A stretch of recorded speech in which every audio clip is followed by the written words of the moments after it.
About 10 to 15 years ago, I used to shop a lot, and my soft spot was designer shopping because that was my way of getting validations and also a form of escapism from my stressful job. And because of my shopping, my financial position didn't look the most promising. In fact, I had to work more and more to try to fund my excessive spending. Eventually, I was completely burnt out and I decided to start making some changes.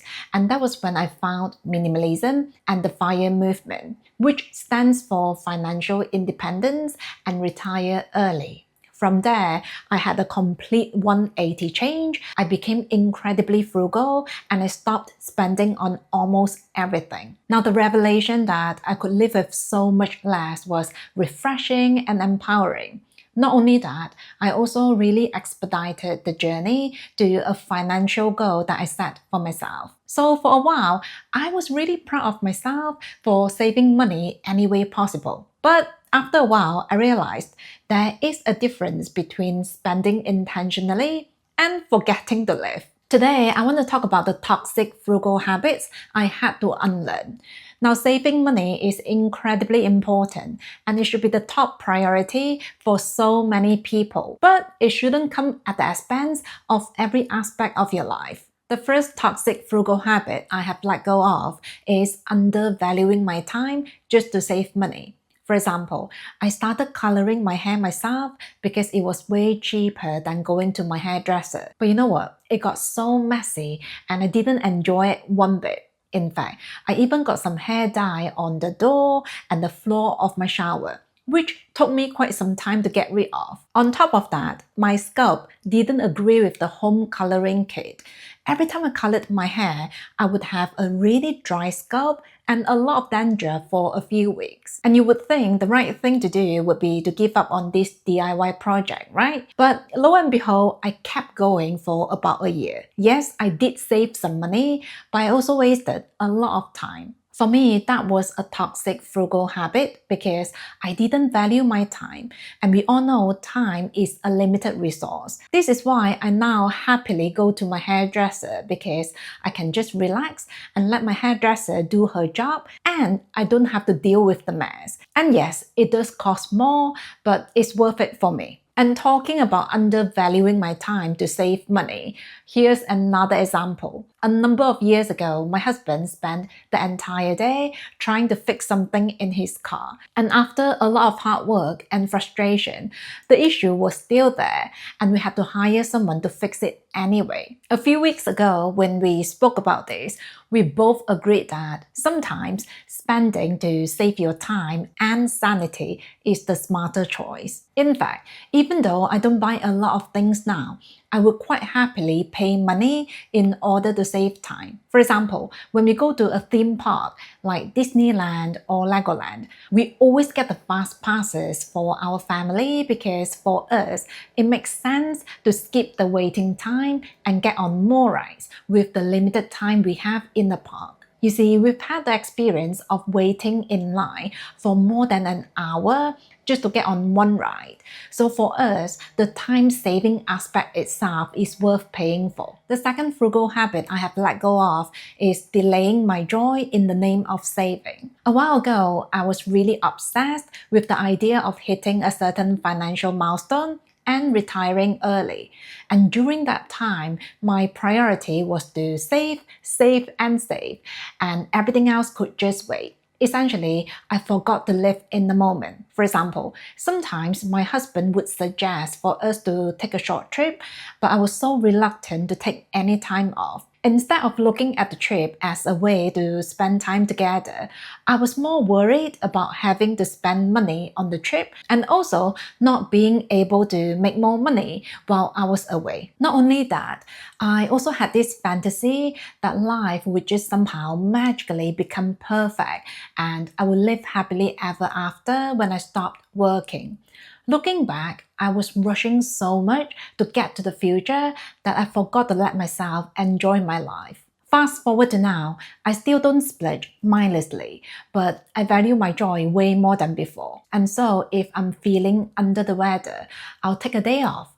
And if I'm out and about and I feel like a nice coffee, I'll get the coffee and enjoy it. As a family, we don't do a lot of shopping, but we really value traveling and exploring different places of the world. So instead of doing all those things later, in a future that might not arrive, I do them now responsibly. I think as long as we're being financially sensible and responsible, there's no reason to delay everything that makes us happy. If you watch videos about people who retired early, a very common suggestion you'll hear is that if you want to retire early, you need to create a life that you already enjoy before retirement, just so you have something to retire into and something you look forward to doing. I never used to believe them. I just thought, why would you not be happy when you don't have to work? However, about 2 years ago, I had the opportunity to have a career break for about 9 months.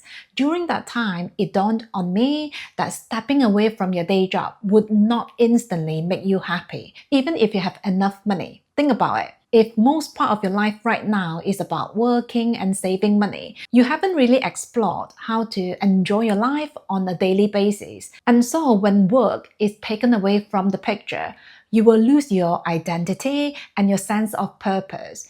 This is when retirement, early or not, can feel incredibly lonely and depressing. Another toxic frugal habit I no longer embrace is feeling guilty about spending on myself even when I can afford it. This was a big one.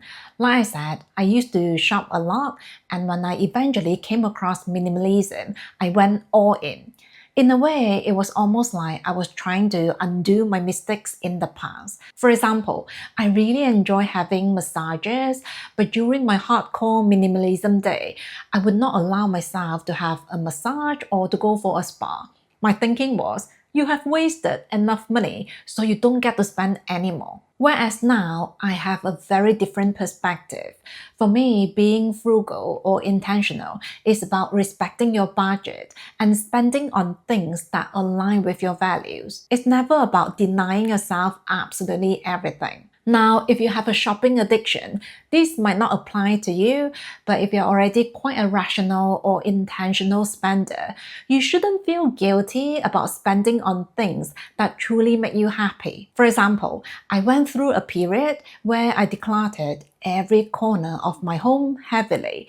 And because I got rid of so much stuff, I felt incredibly guilty about making any purchase or bringing anything back to my home. For quite some time, I would only read ebooks because I was so afraid of accumulating physical clutter again.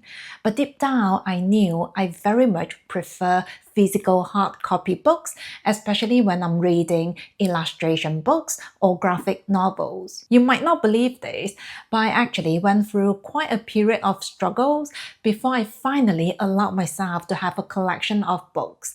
And you know what? I thoroughly enjoyed them. I'm still very careful with what I buy, but I just no longer feel guilty about buying something that I need or things that truly make me happy. The last toxic frugal habit I had to unlearn is the tendency to judge other people who might not be as frugal as I was. This one is tricky. You see, I used to low-key judge people who spend freely. For example, if someone got a new car, I would think, why would you spend so much money on a depreciating asset? And if someone else bought yet another luxury handbag, I would assume they were just being financially irresponsible. But the truth is, I was projecting.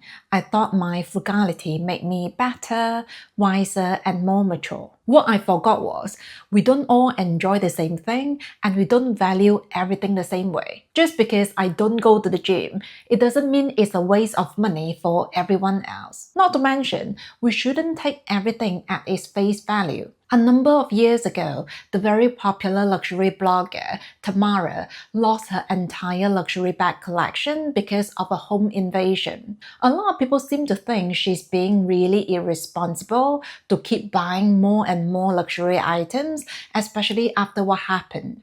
But the way I see it, She's just doing her job as a luxury blogger, and the things she buys are not just consumer products. If anything, they are almost like an asset for her personal brand and her successful business. Now, being frugal has completely changed my life trajectory, and it has also expedited my financial journey. So I do believe in the power of being frugal and spending intentionally, but just no longer think we have to be so excessively frugal to the point of being toxic to ourselves. At the end of the day, money is just a tool, so as long as you're being sensible, it is okay to enjoy your life and not feel guilty about it. In my experience, frugality done in the right way will bring you freedom, not deprivation. Have you ever caught yourself in a toxic frugal habit? Please share it down below. That's it from me today. Thank you so much for being here. Take care, and I will see you soon.